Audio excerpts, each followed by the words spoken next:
You know, you saying that ghosts don't exist is sort of also, it's sort of like you saying baseball doesn't exist, which is insane because there are lots of teams, there are lots of players, there are games happen. We can watch games happen all the time. Not fair. And that's exactly the same thing as ghosts.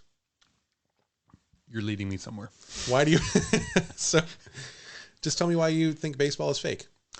So baseball's not fake because I've actually seen baseball before with my eyes. I've attended it. I've watched it. I've experienced it. I've played it. I've met baseball players. No, I haven't. But I've seen them from like. You can imagine what it'd be like if you met a baseball player. Yeah, and that's enough to convince you that baseball's real. Interesting, because I can imagine what it would be like to see a ghost. But that's not enough for you, huh? Have you ever seen a ghost from, say, 200 feet away make a dazzling over-the-shoulder catch? No, okay, that was very specific. It's So no, if I'm being honest, no, I've not. Yeah. No. So. Here's what I think. If baseball is real, ghosts must be real for the reasons I've outlined. And so what we're going to do here in this podcast is convince you that both ghosts and baseball are real, and hopefully this works. I already believe baseball. I'm going to tell you as many ghost stories as it takes for you to believe in ghosts, and because I think that's how it works. Sense. Worked with the tooth fairy. Yeah, I told you so many stories about the tooth fairy, and you finally believe that she was real.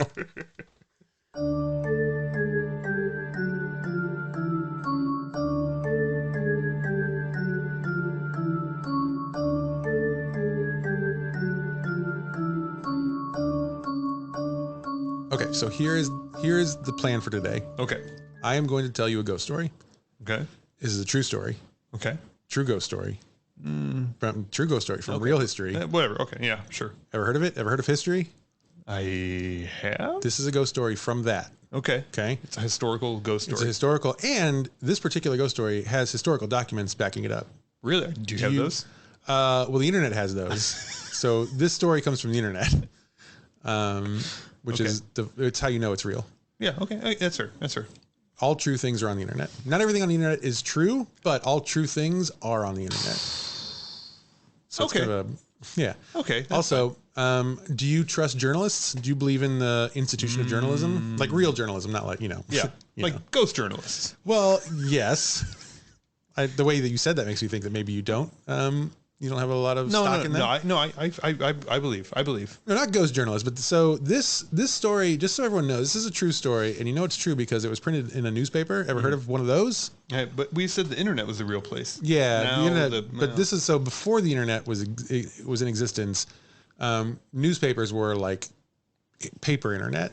Okay. So they were equally believable, and most of this comes from. From internet documentation of a rather old issue of a newspaper from 1922. Okay. May 20th, 1922 to be exact. 1920. Okay. All okay. Right. And this is from a newspaper in Biloxi, Mississippi. Almost 100 years ago. Yeah. Very near. On a night just like tonight. Most likely, yes. See, you're in the spirit. And I like that.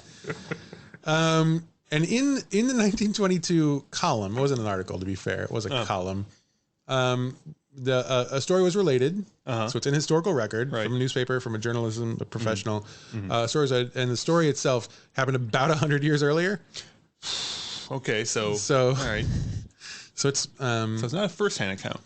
It's like a seventh or eighth-hand account. So in like the world of facts. Yes, it's like a 6th, 7th, 8th hand account. Okay. But adjusted for ghost terms, this is basically a primary resource. Okay. It's as close to a 1 as you're going to get. For ghost stories. Yeah. So this happened. Yeah. Okay. And you can check it out for yourself. So this is a story. Biloxi, Mississippi. Takes place just outside of Biloxi, actually. Oh, okay. Rural Biloxi. No. Nautical Biloxi. Nautical. Okay. Picture it.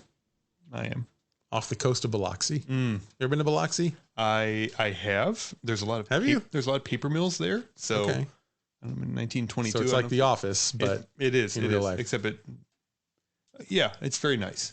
Okay.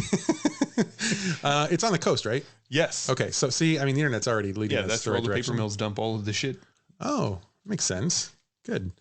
So off the coast, there is an island. Okay. Now, that's the setup. That's this. Yeah. I don't want to give too much away early. Okay. You haven't. Okay. Early 1800s, off the coast of Biloxi, Mississippi, there are two fishermen in a boat. Okay. They are out fishing, as fishermen are wont to do. You don't have much else to do. Yeah. Correct. They didn't have much luck.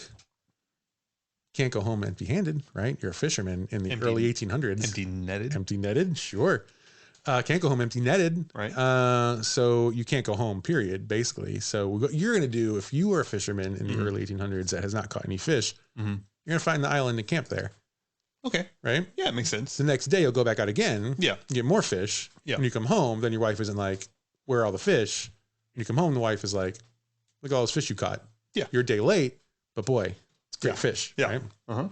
So two fishermen are out there having a bad day. And they're like, well, we're going to camp out here on this island and we're going to try again tomorrow. Does the island have a name? It does have a name. And that name might be... The name of the island is Deer Island. Okay. Like the animal. Yeah, like the animal. Yeah. Okay, not like you're writing a letter like, to the island. No, deer. Okay. And I know what you're asking yourself. How would a deer get to an island? Because a deer, not classically a swimming creature. As far as I know, not. Okay. It's a great question. Invasive species. It sounds like. Did you know that there are a lot of deer on Molokai, which is one of the Hawaiian islands that you can't go to if you're not a native person? There's apparently a ton of deer. Really? Some, I want to say, gosh, some I don't know, king or emperor from sometime in recent antiquity, which I guess is a moxymoron, brought a bunch of deer over for hunting. Oh, okay. And the deer just went fuck nuts, and they just there are so many deer now. Interesting. It's so many deer. Interesting. It's 3 deer per square foot. Okay, so they're stacked. Yeah, what you're saying. Yeah, they're vertical. Yeah, there's a lot of deer. And so it could be the same thing here. I don't know. Makes sense. Or it could be an ironic name. I mean, if you had, admittedly, if you had an island where you had so many deer, you were stacking them like an IKEA showroom, I would name that island Deer Island. There's no other name possible. What else are you going to call it? Okay, so Deer Island, maybe deer there, may not be. The fishermen camped there. All right. Now, again, this is early 1800s, so I don't know the state of Deer Island today. I know it exists still today. I don't know. I mentioned the island probably exists. It'd have to be a pretty severe ghost story here. It's like, and the island no longer exists. Well, this is a hint to tell you that the island itself is not the ghost. Yes, I figured. I don't know a lot about this ghost story, but I kind of figured like this would be pretty bad Scooby-Doo if they were like, and the ghost is the island? What the fuck? This is not, there's a musical about an island. Are you talking about Lost? No, okay. Although it's a strong contender. Yeah. There's a musical about it. Yeah, God, what's it called? Brigadoon. Brigadoon? Yeah, you heard of Brigadoon? I have heard of Brigadoon. Okay. Brigadoon is an island, some magical, mystical island that only shows up once every 100 years, I think. Right. So could think that I don't know if that's technically a ghost, but it feels ghost-like. Did we just crack the case? I think every 100 years. Okay. Right. So Deer Island, which is still in existence because it's not a ghost island. Okay. That's where we are. Okay. Right? Okay. But in the 1800s, I don't know what the state of Deer Island is now. I don't know what it was then, but I bet it was not developed. It might not be developed now. I guarantee you it was probably not developed 1800s. Yeah. Okay. Can't imagine. I believe that. Picture a desert island. Biloxi is close, so it's not like that deserted. Yeah. But, the island itself, maybe some deer, that's about it. So these two fishermen, they get off their boat. They set up camp. They start a fire. And they're just hanging out, a couple of bros, just, kicking back and enjoying their night. Drinking the seawater off of Deer Island. Drinking the seawater off Deer Island out of the tide pools. And they hear some rustling in the leaves, and the brush. Right, yeah. Right next to them. And they think, well, obviously, this is a deer. Right. They think, no, actually, strangely, they think, well, this is a wild pig. Yeah. Okay. How maybe wild pigs swim better. I bet they do. But they seem like they are like robust little creatures. Boy, they sure are. Like deer. Yeah, you look at them the wrong way and they just fall over. But but wild pig. Yeah. Okay. Pigs. They're the Michael Phelps of vicious animals. I'm thinking that shark, but yeah. Yeah. They're robust. Yeah. They're robust. Okay. So we agree on that. Yeah. So I think, these are wild pigs. No big deal. And so they keep going on with their whatever, their fire and they're cooking their food, whatever. Now, to me, this is strange because wild pigs, I don't know if you know, you shouldn't fuck with wild pigs. They're real mean. I've heard real bad things about them. If I heard a rustle in the brush next to me and I thought it was a wild pig, I would be very scared. I would be more scared of that than I would be if it were a ghost. Yeah, I've heard they're like the Michael Phelps of wild animals. It's exactly right. And that's terrifying. Right. And so, but they hear it and they think, oh, that's just a pig. We're going to be fine. And so they keep doing their camping thing and, you know, sharing their, showing off their tattoos and their glistening bodies to each other. I don't know what men did together in the 1800s, but they do those things. But the rustling keeps going and they're like, man, these pigs are just crazy on this island. Maybe we should go like hunt them, because if we hunt and kill a pig, I mean, that's a good dinner, right? Okay. So they go to investigate. They bring whatever weapons they have. I assume fishing poles. Yeah. And in a net.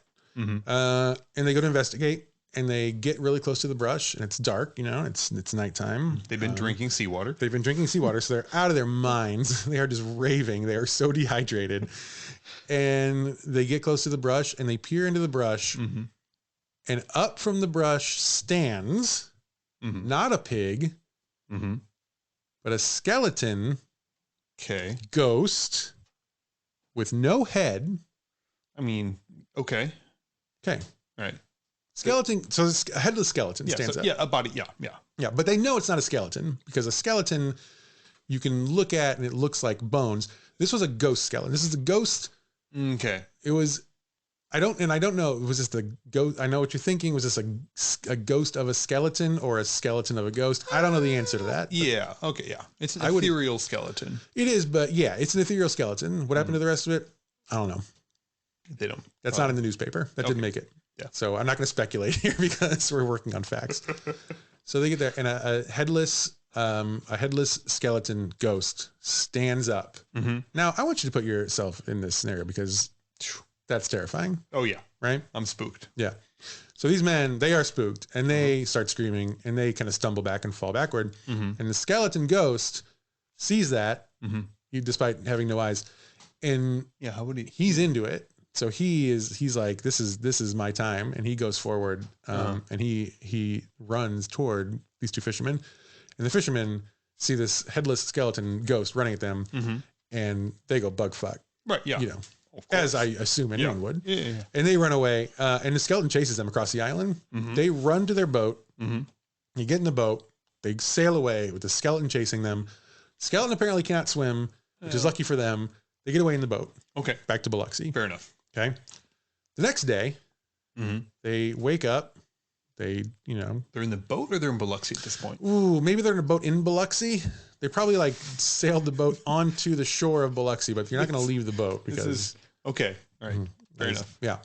They wake up in the boat in Biloxi, and they think, wow, that was crazy. Yeah. And they also think, wow, you know what? We should go back for our stuff, because they left their stuff there. Oh yeah. Yeah. And, I assume you don't want to just leave it. It's money, basically, right? Sure. If you have to buy new stuff, and these are apparently not very good fishermen because they didn't catch any fish. Yeah. So they're like, we have to go get our stuff, but it's fine now because it's morning. So they go back to the island the next morning. They go to look for their stuff. They look around. No skeleton ghost. Well, yeah. I mean, it's daytime. Ghosts only come at night. I know how that part works. Okay. So no skeleton ghost. So they think maybe we imagined it. Of course. It's What they do find, though, near their campsite is a bunch of buried gold coins. Whoa. And let me tell you the actual history of this ghost. Okay. Of the ghost. Of the ghost. Okay. Of the ghost skeleton. Okay. This story was a setup. 1700s. So we're going back another 100 years or so. God, it's hard to keep track. It is. Okay. But these are facts. 1700s. Pirates land on Deer Island. Okay. Okay.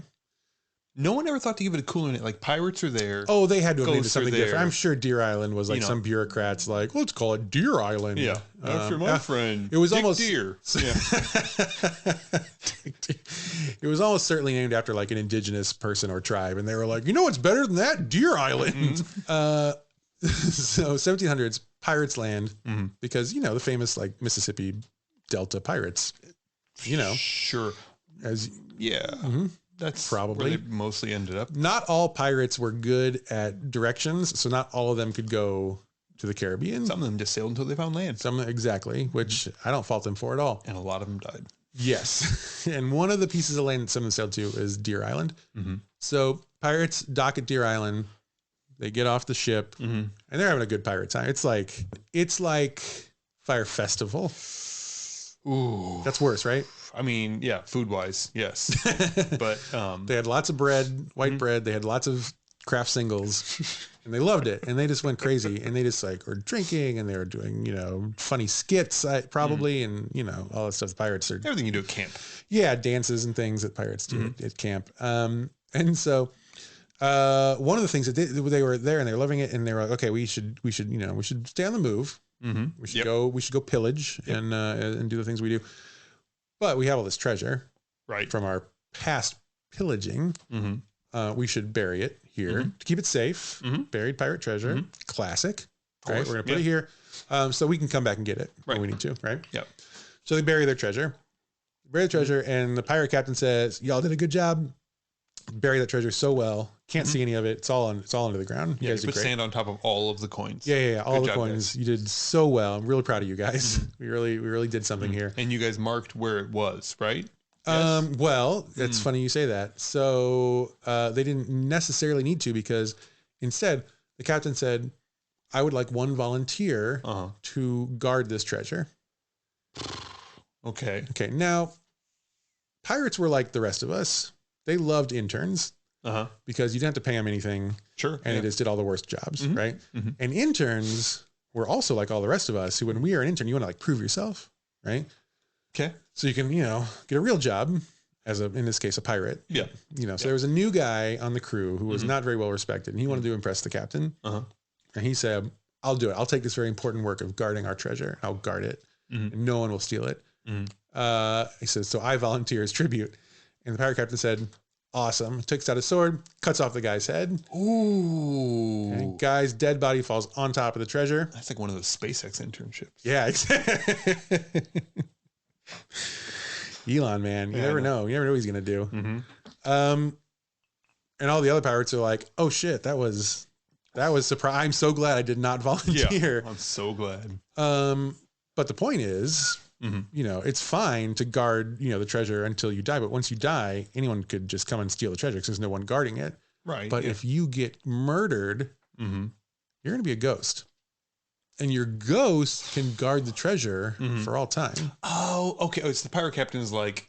He's playing chess while this idiot was playing, I don't know, tic-tac-toe. Yeah. Right? Yeah. Like this dumb intern is going to sit here and drink seawater until he dies in like a few days. It's going to be a few days. There's there's nothing here for this person. He'll go to pirate heaven and he'll never haunt this land. And someone will come steal my fucking treasure. Exactly. But if I hack this fucker's head off right now. Yeah. Which is a very, quick way of just if you if you run him through the gut, like that's going to take forever. Like, what do you do? Hang it? Like that's terrible, right? Yeah. So just one move. Done. All right. Back on the boat. Let's go. Okay. So that's what happened. Kind of on the captain's side here. This is a good plan. It's strategy. It's strategy. Clearly worked. And this guy volunteer. It's volunteer. Yeah, he volunteered. It's not like he made him do it. Yeah. Oh, dummy for you, a pirate intern. Yeah. And as you point out, it worked because he became a ghost. And these two fishermen, actually, it didn't work at all, did it? Because the fishermen were scared. And then they came back during the day, which was the ghost's one weak point. Yeah. His one weakness was daytime. And they did come back and they did find gold coins and then run off with them. So, Interesting. Yeah. So that's going to be it's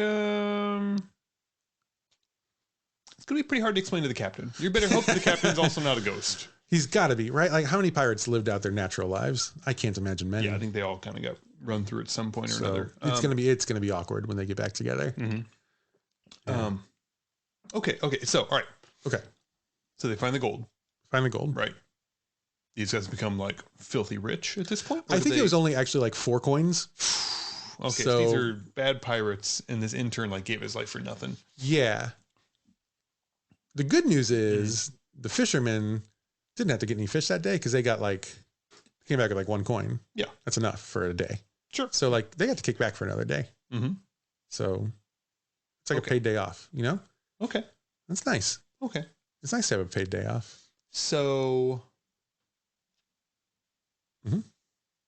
So I'm wondering here, if I'm one of these fishermen, mm-hmm. what's the likelihood of me making up some of this? Because it's because I actually stole this gold coin from somebody else. Okay. I'm just saying, I'm trying to poke some holes in here. Sure. I mean, them seeing a headless ghost that lines up well with the local historical record. That does, I'll give you that. It's hard to argue against. And then finding the gold there, big indicator. Sure. But, again, only finding a handful of coins total that this ghost was guarding seems it's a little tough to swallow. So you think it would be more believable if there was a full treasure? If there was a full-blown, chest under the ground, open it up, One-Eyed Willie, Save the Goonies type treasure, yes, I would believe it more. Now, let me posit this theory. Now, again, this is speculation. So we're going off the historical record now. This is speculation. Let's say you, Patrick Dean, you're on a trip in the 1800s, and you're like, this looks like a nice island where I could get somewhere. Then you go and you're kicking around, and you see a ghost skeleton, and you're very scared. But you, as you've already evidenced, you understand that ghosts don't work in the daytime. And so you think, well, I'm just going to leave for now because this ghost is very scary, but I will come back in 6 hours. Yeah, it'll be fine, right?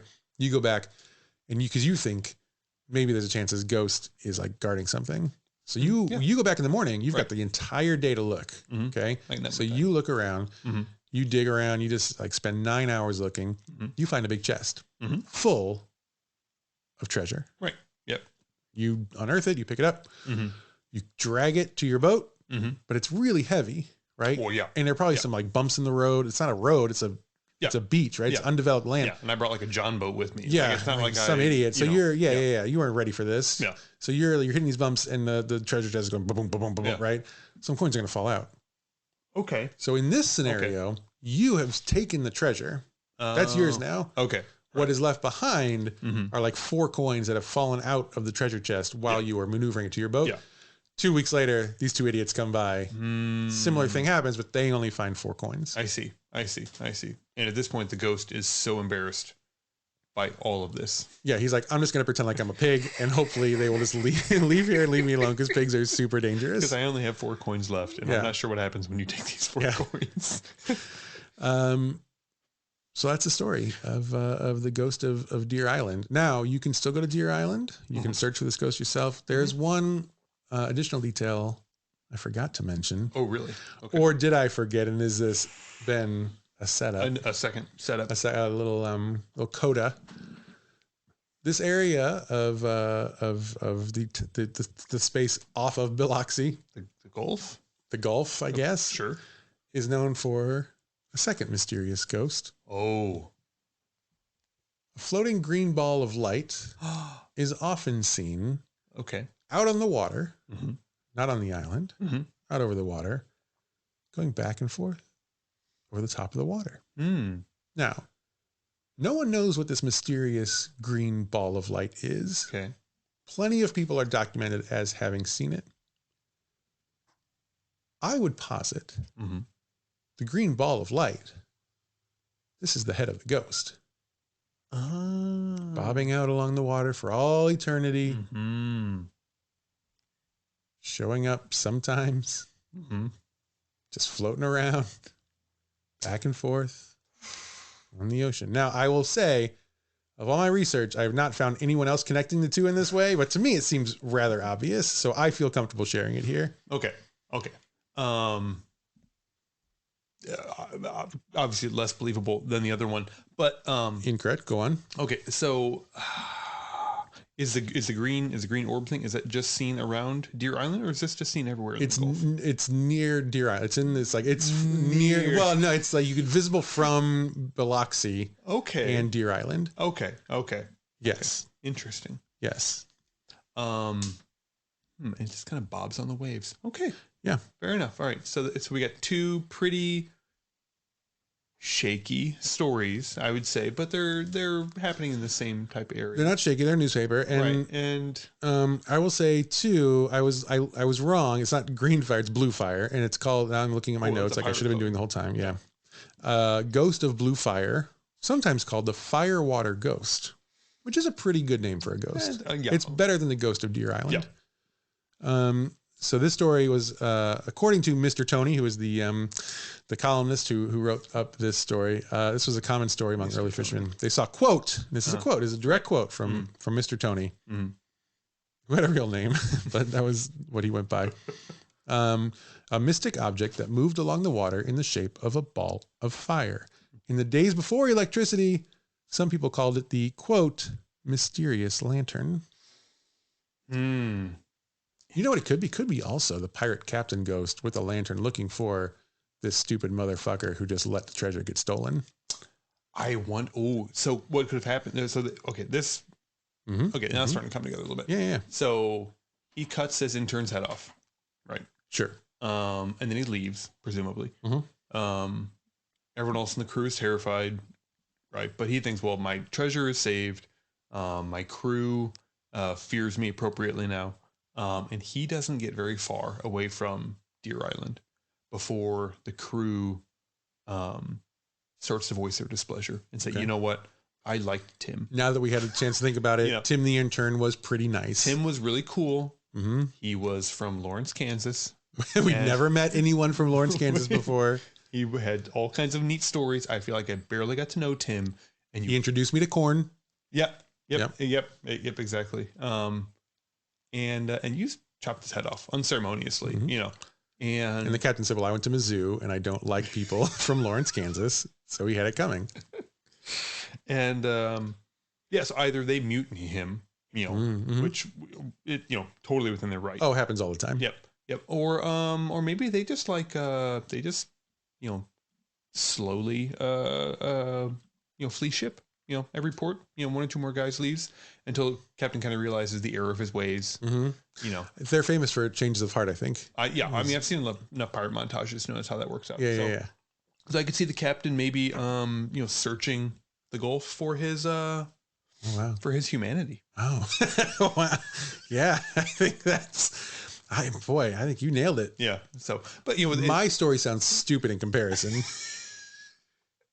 It sounds like Pirates of the Caribbean 6, like Time to Cash In, Pirates of the Caribbean. But yeah, and so that would make sense because then the guy, you know, the intern, you know, he isn't able to protect the treasure. Obviously, it's clearly hauled off several times. And so the captain is. I mean, he doesn't have a head. Like he didn't become a ghost until he was a skeleton. Like that sucks. Yeah. Right. Yeah. Like he didn't get his whole like body. Yeah.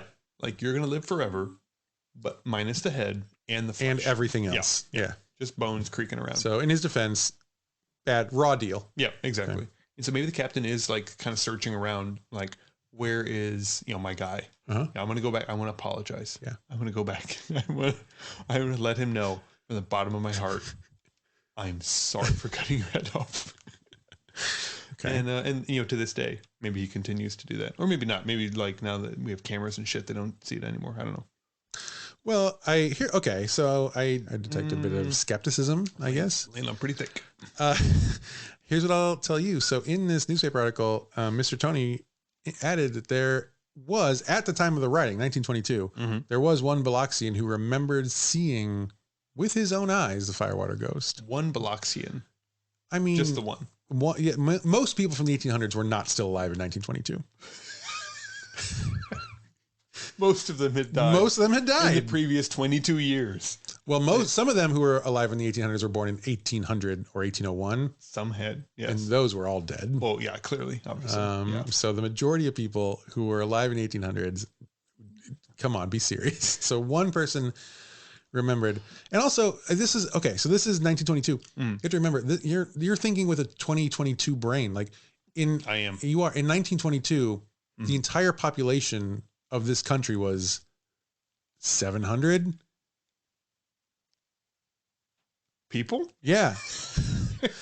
So the fact that there was even one left in Biloxi who remembered is amazing. Okay. What are the odds, right? Okay. All right. Fair enough. Okay. Yeah, so I'm just going to believe that any double. Yes. Okay. Good. Go on. So this was a boat captain, Captain Eugene Tiblier, I'm going to say. You should have practiced that one. Captain Eugene Tiblier. There we go. That's better. All right. Junior. Not the second. Junior. Yeah. Like my dad, Eugene Tiblier. Tiblier Junior. Was rowing back to, we're rowing to the back bay around Biloxi, right? I'm sure you're familiar with. You've been to Biloxi. Yeah, it's the worst part. Yeah. About 2 a.m. and his brother Lewis was there. So I guess there were 2 people, but Lewis died, of course, because tuberculosis, I assume. I don't know. Like a stiff wind killed people back then. Yeah. So, yeah. So this is a quote from the captain. This is an eyewitness quote told to the reporter, the journalist. Quote, "It was a bluish light and traveled about 1 foot from the water. And we stopped rowing and watched it move out of sight toward the vicinity of Ocean Springs." And that was it. That was the whole.